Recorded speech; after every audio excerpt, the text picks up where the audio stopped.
네, 여러분 안녕하십니까?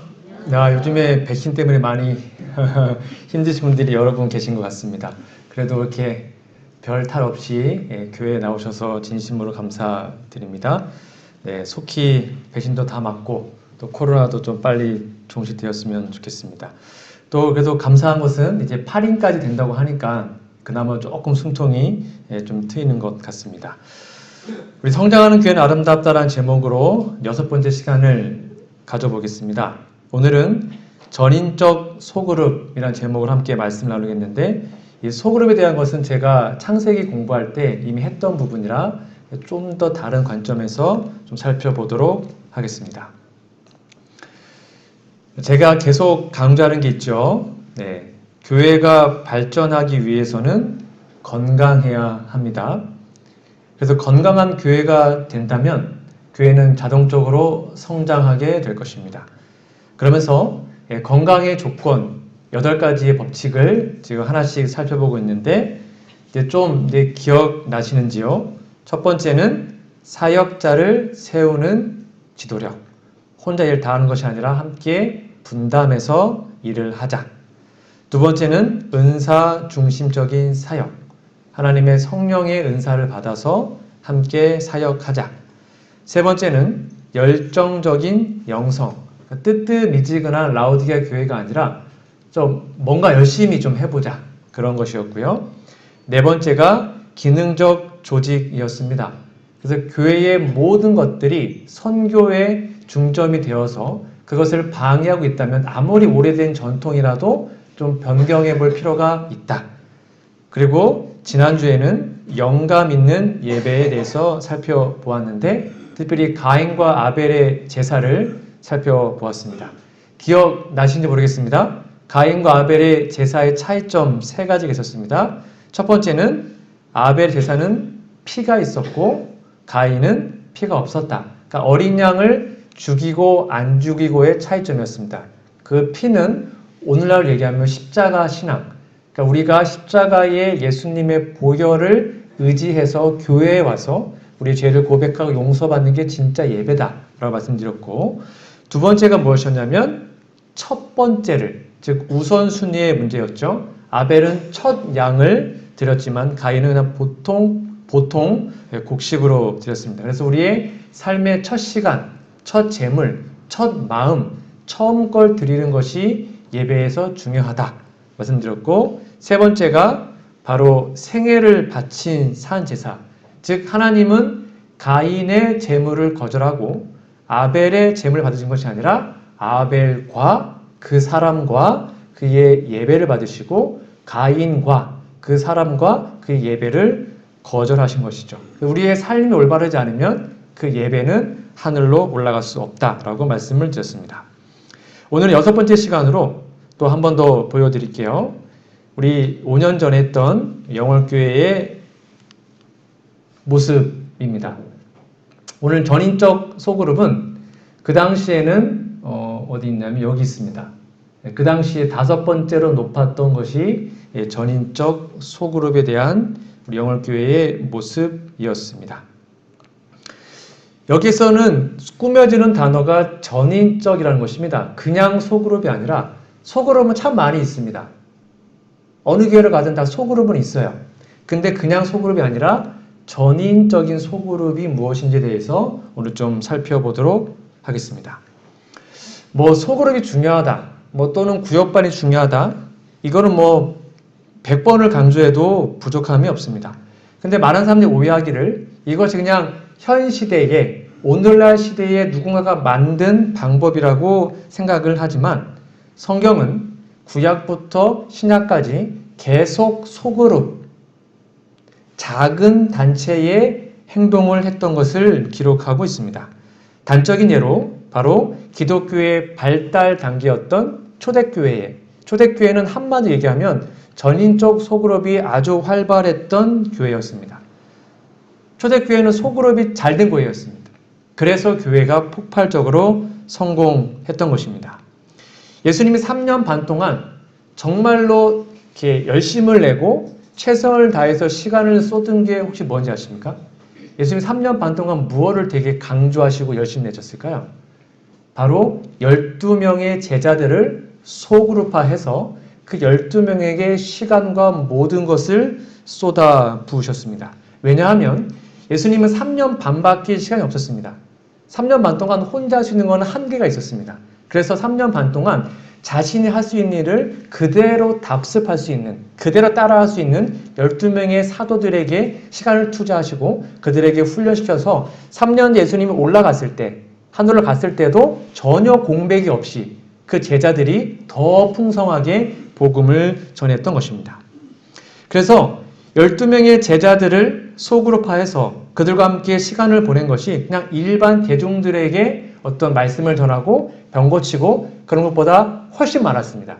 그러니까 대부분의 시간을 제자들에게 투자했다. 그렇게 생각해도 틀린 것이 없습니다. 그리고 그렇게 제자화된, 소그룹화된 12명의 제자들은 결국 세상을 변화시킨 것입니다.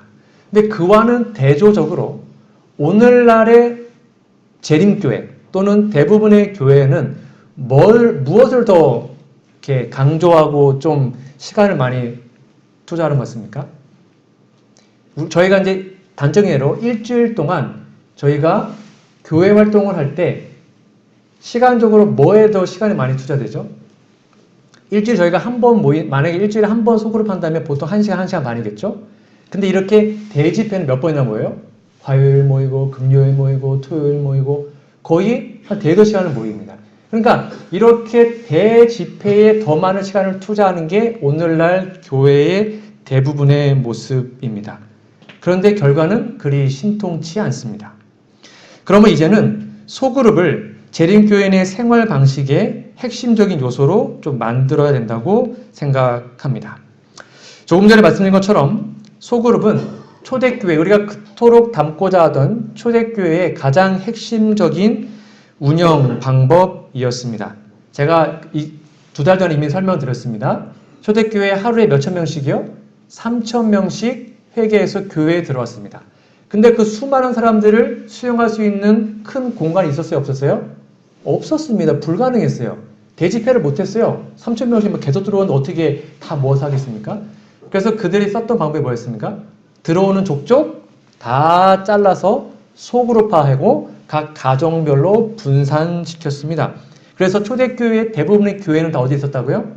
가정교회였습니다. 가정교회가 소그룹 교회였고 초대교회의 모습이었습니다.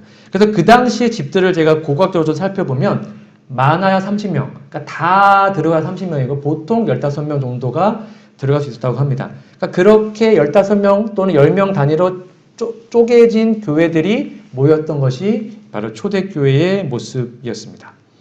그러면 우리가 과연 소그룹에서 무엇을 해야 하는가? 간단합니다. 이것 하시면 됩니다. 사도행전 2장 41절부터 보면 그 말을 받는 사람들은 침례를 받음에 이날의 제자의 수가 3천이나 더하더라.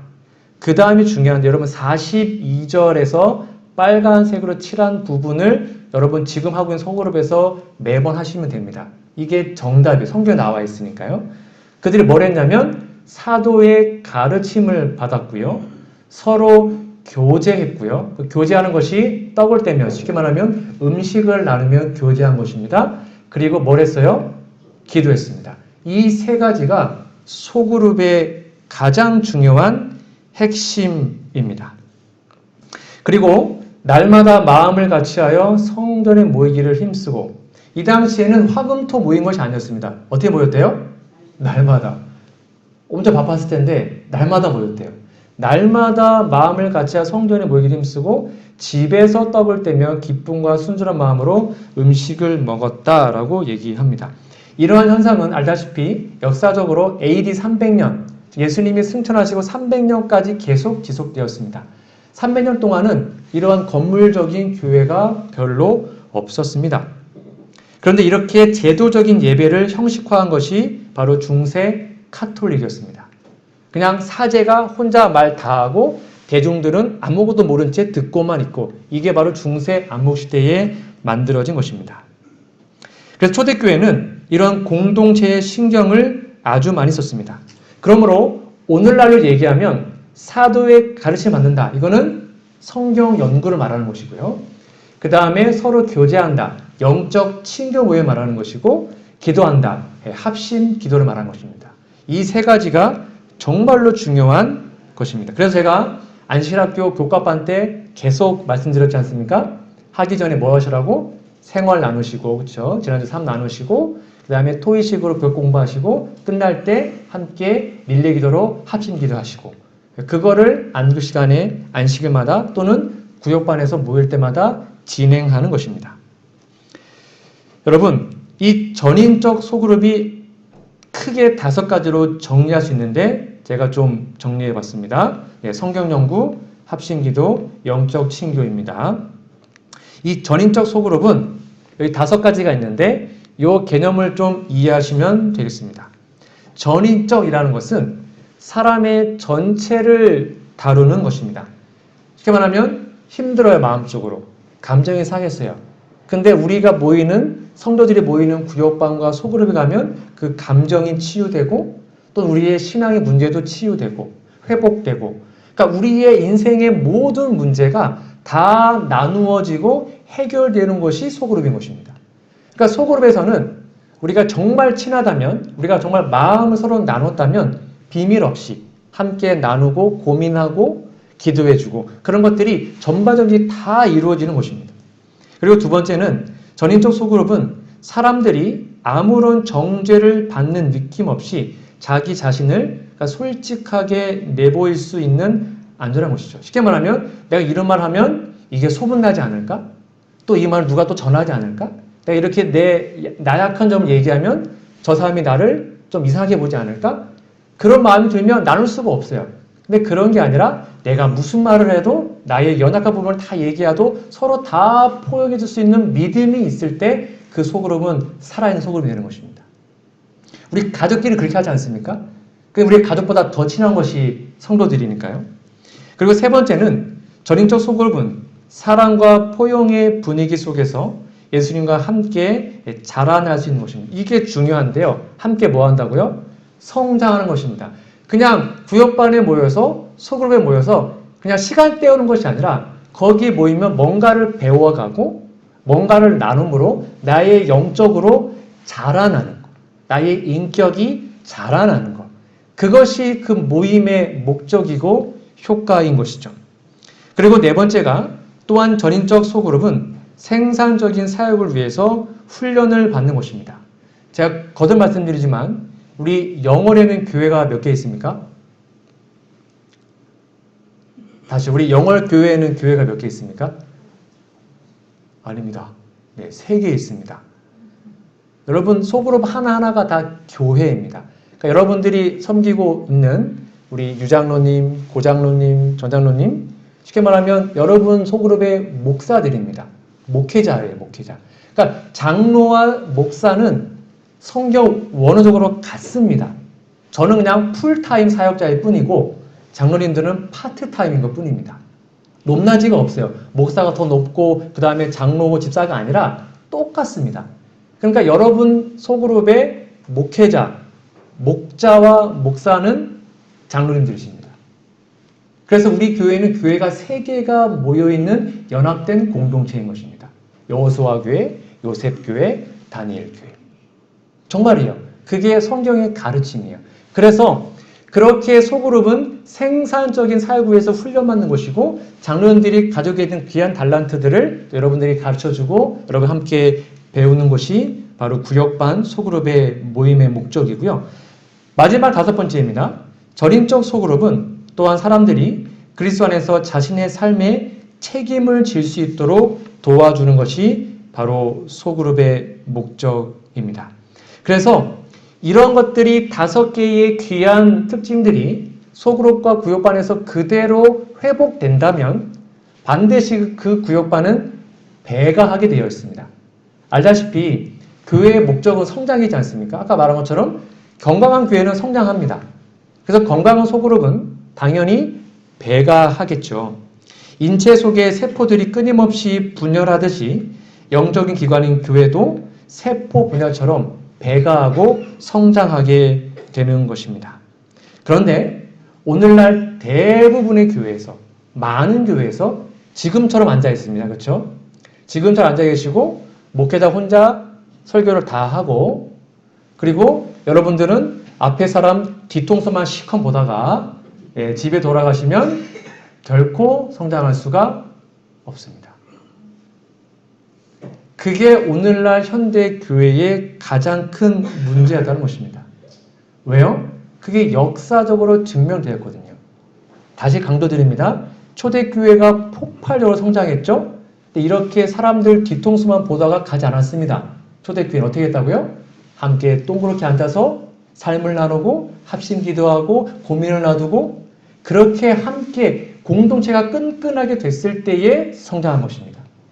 그냥 앞만 보고 갔다가 계속 그렇게 하면 교회는 아마 점점점 병들어서 약해지게 될 것입니다.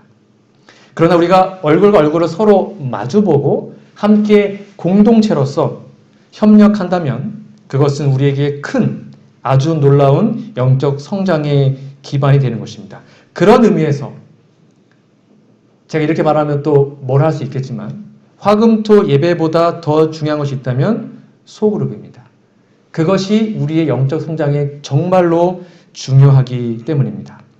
이 핵심 특징은 초대교회에서 기본적인 토대가 되었다고 제가 말씀드렸고 초창기 재림운동, 우리 초창기 재림교회도 그것을 토대로 교회가 폭발적으로 성장하게 되었고 마지막 늦은비 성령 운동도 분명히 소그룹 중심으로 될 것이라고 예언되어 있습니다. 그래서 우리 초창기 재림교회 선구자들은 알다시피 우리 믿음의 선조들이 보통 어느 교회에서 많이 온지 아세요? 화인 여사가 원래 어느 교회 사람인지 아십니까? 감리교 사람이었습니다. 네, 감리교에서 많은 분들이 재림교회 초창기에 넘어왔어요. 근데 그 당시에 감리교회는 속회라는 게 있었습니다. 혹시 여기 감리교에서 오신 분들 계시나요? 네, 아시죠? 속회 뭔지 아시죠? 거기 어떻게 하십니까? 속회는? 똑같은 거죠. 근데 거기는 여기보다 좀 더 셉니다.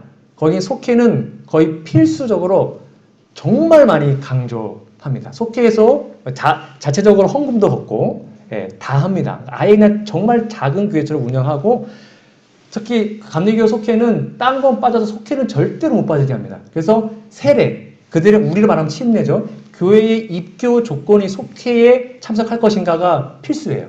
그 정도로 그 공동체 활동을 강조합니다. 근데 그것을 우리가 배워왔어요. 초창기 때. 속회를 재림교회에서 배워온 다음에 그것을 정착시킨 게 바로 영적 친교 모임이었습니다. 그냥 우리끼리 모여서 그냥 친교가 아닙니다. 그냥 뭐 세상적인 얘기, 뭐 아파트가 얼마다, 뭐 뉴스가 어쨌다 이런 얘기가 아니라 함께 모여서 친교를 하긴 하는데 어떤 친교냐면 영적 친교.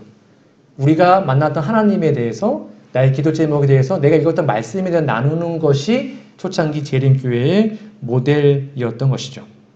그래서 이런 모든 것들이 물론 다 형식이 다 같지는 않았지만 우리 재림교회 역사를 제가 쭉 살펴봤더니 초창기 재림교회에서 반드시 있었던 게 뭐였냐면 첫 번째가 간증, 함께 나누는 것, 그 다음에 합심 기도, 그리고 찬양이었습니다. 좀 신기하게도 초창기 재림교회는 소그룹을 할 때 성경 연구를 안 했습니다. 왜냐하면 그거는 안식학교, 교과 시간에 충분히 했기 때문에 영적 친교 때는 그냥 삶을 나누는 일에만 치중한 것으로 제가 역사적으로 확인을 해보게 되었습니다. 여하튼 성경 공부를 하든 안 하든 중요한 것은 함께 모여서 영적으로 친교하는 것이 우리의 믿음에 정말로 중요하다라는 것이 오늘 말씀의 포인트입니다. 그래서 제가 지난번에도 말씀드린 것처럼 그 당시 우리 재림교회 선구자들은 안식일 아침에 설교 예배를 했어요? 안 했어요? 안 했습니다. 그 당시에는 목회자가 상주하지 않았거든요. 그래서 대예배를 안식일 예배 때 설교를 보통 안 했습니다. 뭐 어떻게 했을까요? 안교 시간에는 교과 공부를 통해서 지적 훈련을 하고 그 다음에 11시부터 12시까지는 함께 모여서 영적 훈련, 서로 간증과 삶을 나누는 것으로 예배를 대체했습니다. 그런데 교회가 쪼그라들었을까요? 성장했을까요? 폭발적으로 성장했습니다. 그러다가 제가 여러 번 말씀드렸죠? 모든 교회의 담임 목사가 딱 상주하자 교회가 쪼그라들었습니다. 왜요? 삶을 나누지 않았거든요. 그래서 교회가 침체기로 접어든 것이 교회 역사에 나옵니다. 그래서 화인 여사가 초창기 이제 미국에서 막 성장하다가 유럽에 선교사를 갔었거든요. 선교사를 갔을 때 유럽 교회가 이 안식일날 교회, 그러니까 쉽게 말하면 화인 여사가 안식일날 교회에 온 거예요. 유럽에 예배드리러 딱 왔는데 영적 친교를 안 하고 예배드리는 걸 보고 충격 먹은 것입니다. 그 역사에 나와요. 그래서 화인 여사가 어떻게 했냐면 이렇게 하면 안 된다. 영적 친교 모임 반드시 해야 된다. 그래서 시범을 보이고 그들에게 어떻게 안식일날 삶을 나누는지에 대해서 알려준 다음에 그 예배를 진행했다는 말씀이 기록이 되어 있었습니다. 여하튼 화인 여사는 영적 친교 모임을 절대적으로 지지했고 이것은 바로 우리 재림교회의 아주 큰 기둥 같은 그런 조직의 모습으로 나왔던 것입니다. 그것이 바로 제가 지난번 말씀드린 것처럼 이렇게 기록이 되어 있습니다. 좀 함께 보실게요. 아마 여러분 다 아시는 말씀일 겁니다. 그리스도인의 활동의 기초로서 작은 단체들의 형성이 실수 없는 분에 의해서 나에게 제시되었다. 쉽게 말하면 소그룹으로 활동해라. 이거는 하나님께서 직접 말씀하신 겁니다. 만약 교회 안에 큰 수의 사람들이 있다면 교인들을 작은 단체들로 형성하여 교인들을 위해서뿐만 아니라 불신자들을 위해서 일하게 해야 한다. 한 장소에 진리하는 사람이 두세 사람만 있을지라도 그들은 스스로 일꾼의 단체를 형성해야 한다. 그들은 그들의 연합의 유대를 깨뜨리지 않고 지속하고 사랑과 연합을 함께 결속하고 전진하도록 서로 간에 격려하고 각각 다른 사람들의 도움으로부터 용기와 힘을 얻어야 한다. 여기 보니까 함께 뭐 하래요? 연합을 유지하고 함께 결속하고 격려하고 서로 도와주고 용기 얻고 힘을 얻고 물론 참 요즘 시대는 바쁘기 때문에 이게 쉽지는 않은 거 제가 다 이해합니다. 그러나 이것은 하나님께서 직접적으로 말씀하신 명령임을 우리는 좀 생각해 봐야 할 거라고 생각합니다. 그리고 제가 지난번에 말씀드렸던 거지만 한 번 더 말씀을 드리겠습니다. 그러면 우리가 영적 친교 모임, 즉 소그룹에서 구역반에서 무엇을 해야 하는가? 제가 거듭거듭 강조합니다. 각 사람이 단순한 말로 자신의 경험을 이야기하게 하라. 다시 말씀드립니다. 구역반에서 장로님들이나 또는 어떠한 설교자가 설교하는 게 절대로 아닙니다. 설교하시면 안 됩니다. 설교가 아니라 나누는 것입니다. 이것은 교회 안으로 가져올 수 있는 유쾌한 모든 음악의 악기들보다 영혼에게 더 큰 위로와 기쁨을 줄 것이다. 그리스도께서는 그대들의 마음속에 오실 것이다. 뭐 할 때요? 우리가 삶을 나눌 때 우리 마음에 들어오신답니다. 그대들의 성실, 우리의 믿음을 유지할 수 있는 것은 오직 이 수단을 통해서이다.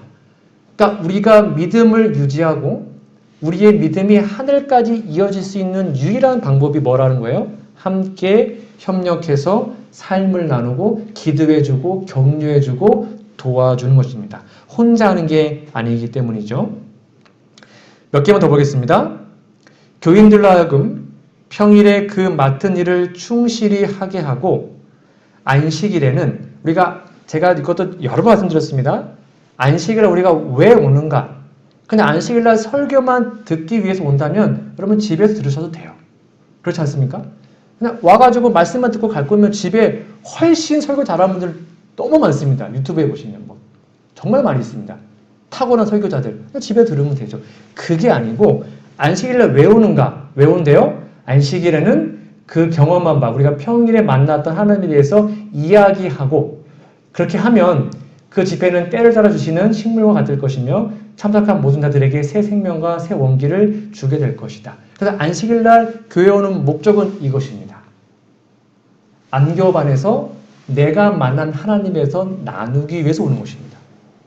그거 안 하고 안교반에서도 그냥 일방적으로 교사가 계속 가르치고 아무것도 안 하고 듣고만 있고 그러면 의미가 없는 것입니다. 나눠야 됩니다. 반드시요. 만일 하나님의 백성이 그리스도께서 죄인을 구원하시기 위해 일하신 바와 같이 활동함이 매우 필요함을 깨달으면 안식일에 모여서 하는 간증이 힘이 있겠고 그들은 다른 사람을 위하여 일함으로 얻은 귀한 경험을 기쁨으로 증거하게 될 것이다. 분명히 쓰여져 있습니다. 여러분 꼭 기억해 주시고 혹시 요즘에 또 이게 좀 부족했다면 내일부터 다시 한번 우리 안교반에서 여러분의 삶을 나누는 일을 좀 꼭 해주시면 감사하겠습니다.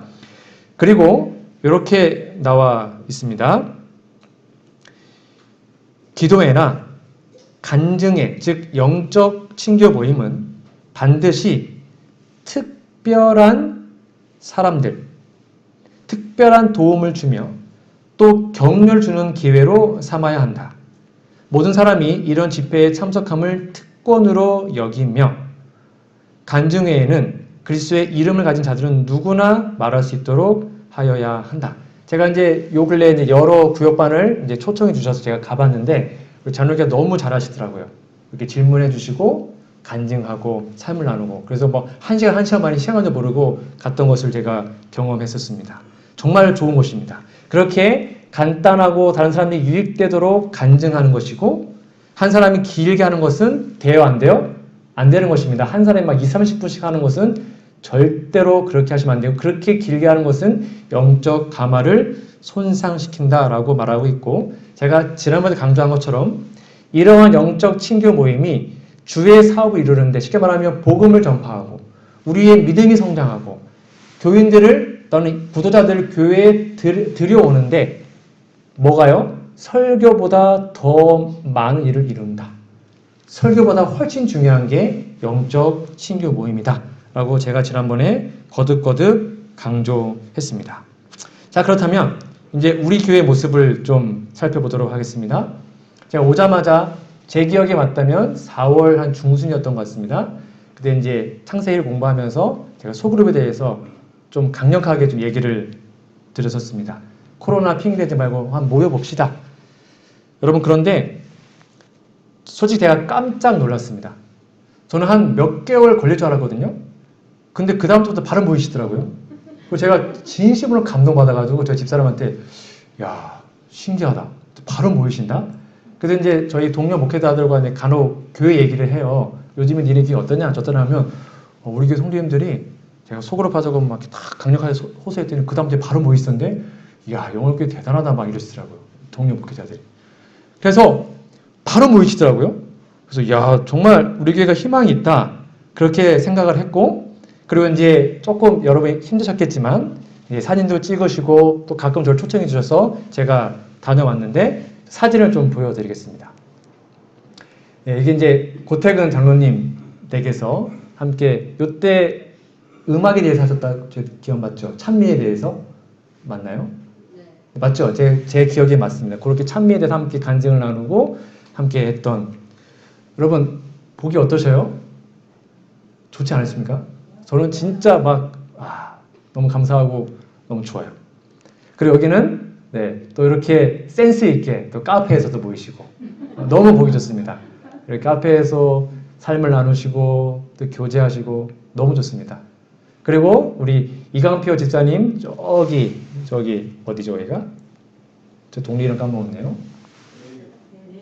예, 내리 거기 집사님 거기 밭 있는 곳입니다. 거기 가셔서 또 이렇게 소그룹도 하시고 같이 음식도 나누시고 너무 잘하십니다.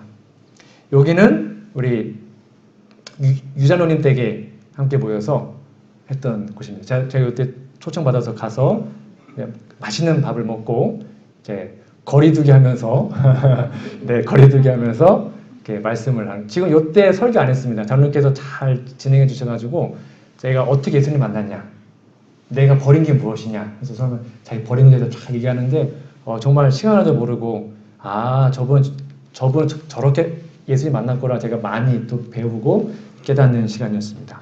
그리고 다 끝난 다음에 이렇게 사진도 찍고 했습니다. 그리고 또 우리 이제 전상진 장로님 구역반을 또 저를 초청해 주셔가지고 또 센스 있게 야외에서 밥 먹고 이렇게 여기 어디였죠? 제가 까먹었네. 네, 물놀이골. 물놀이골에서 산책도 하고 사진도 찍고 이렇게 이제 뭐죠 이게? 여기 앉아가지고 여기 앉아서 맛있는 것도 먹고 또 이렇게 간증하고 또 교제하고 이렇게 했었습니다. 여러분 어떠세요? 저는 되게 좋은데 너무 좋으시죠? 물론 모이게 때로는 귀찮고 또 바쁘시고 힘들 수도 있어요. 근데 모이고 나면 좋지 않으세요? 네, 막상 지치고 힘들어도 가서 모이고 얼굴 보고 하하하 웃고 함께 말씀 나누고 기도하고 오면 정말 힘이 느껴지지 않습니까? 네, 이런 것들이 먼저 우리가 행복해야 됩니다. 그렇지 않습니까? 우리가 소그룹을 했을 때 우리가 행복해야 손님들을 초청할 거 아닙니까? 근데 소그룹과 구역반에 나도 가는데 재미가 없어요. 그러면 초청할 수가 없잖아요. 그러니까 먼저 우리끼리 행복하고 기쁘고 즐겁고 그런 모임이 더욱더 많아지시면 좋겠고요. 그 다음에 아시다시피 소그룹은 여러 가지 종류가 있거든요. 이거는 가장 전형적인 구역반, 구역별로 나눈 것이고 여기에는 다 모든 사람이 다 속해 있죠. 안교반으로 다 속해 있습니다. 그리고 요즘에는 이제 사역팀으로 또 팀을 구성하기도 합니다. 그래서 제가 마음속에 이제 하나님께 기도하고 했던 꿈이 이거였습니다. 이제 한 2달 정도 구역반을 이제 진행을 했기 때문에 요거를 좀 첨가하려고 합니다. 요거는 원하시는 분들이 자율적으로 저에게 신청해 주시면 좋겠습니다. 전도지 분급팀을 좀 운영해 보려고 합니다. 네, 강제 아닙니다. 네, 원하시는 분들은 저에게 좀 신청해 주시고, 그 다음에 중보 기도팀. 요즘에 평일마다 아이들이 한 15명, 20명씩 방방이를 타러 옵니다. 애들이 이름을 쓰고 연락처를 쓰고 제가 계속 수집을 하고 있습니다. 그래서 이제 중보 기도팀을 제가 이제 꾸려서 그 중보 기도팀에게 제가 매일 성도들 기도 제목, 또 구도자들 기도 제목, 아이들의 명단을 계속 제공할 것입니다. 여러분들은 중보 기도팀을 신청하신 분들은 시간 날 때마다 기도해 주시는 겁니다. 원하시는 분들 저에게 신청해 주시면 제가 그 팀을 꾸려서 함께 좀 진행하려고 할 거고요. 이제 8인까지 가능하기 때문에 제가 이제 매주 월요일 날은 제가 이제 방문을 진행할 겁니다. 지금까지는 5인 이하여서 제가 약간의 좀 주저함이 있었는데 이제 매주 월요일마다 오전 10시부터 평일 방문팀을 조직해가지고 함께 방문을 다닐 것입니다. 이것도 가능하신 분들은 저한테 좀 신청해 주시면 제가 팀을 좀 꾸리겠고요. 그 다음에 안식일 오후에 평일은 바쁘셔서 안식일 오후만 시간 되시는 분들은 안식일 오후 방문팀을 또 꾸리려고 합니다. 그것도 좀 신청해 주시면 제가 이렇게 팀을 묶어서 좀 만들어 보려고 합니다. 그리고 이제 전자노님께서 말씀하신 것처럼 안식일 토요일 저녁에 탁구 선교 소그룹을 지금 좀 운영해 보려고 계획 중에 있습니다. 이것도 원하시는 분들은 좀 신청해 주시면 감사하겠고, 제가 이것을 단체 문자로 보내드릴 거예요. 그럼 거기에 맞춰서 마음에 감동 있으신 분들은 저한테 목사님 저 이거 하고 싶습니다 알려주시면 다 되면 제가 팀을 꾸려서 좀 진행을 해 보려고 합니다. 이렇게 구역반으로도 할 수 있고요. 그 다음에 탁구처럼 어떤 취미반도 할 수 있고요. 아니면 이렇게 아예 사역팀으로 또 구성할 수도 있습니다. 그래서 이런 것들이 교회 안에서 목회자 없이도 활동될 수 있는 교회가 될 때 그 교회는 건강한 교회라고 할 수가 있겠죠.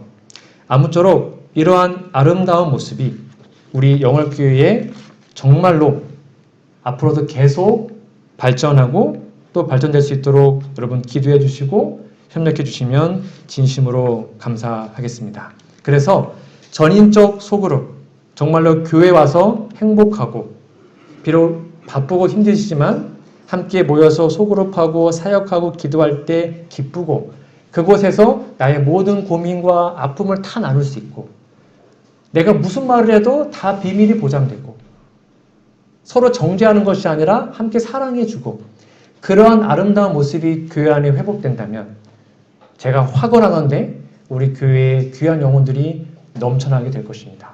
그래서 진짜로 전인적 소그룹이 회복되는 우리 교회가 되도록 제가 최선을 다하여 협력하고 도와드리도록 하겠습니다. 이런 아름다운 모습이 우리 영월교회에 꼭 회복되기를 간절히 바라며 오늘 말씀을 마치도록 하겠습니다.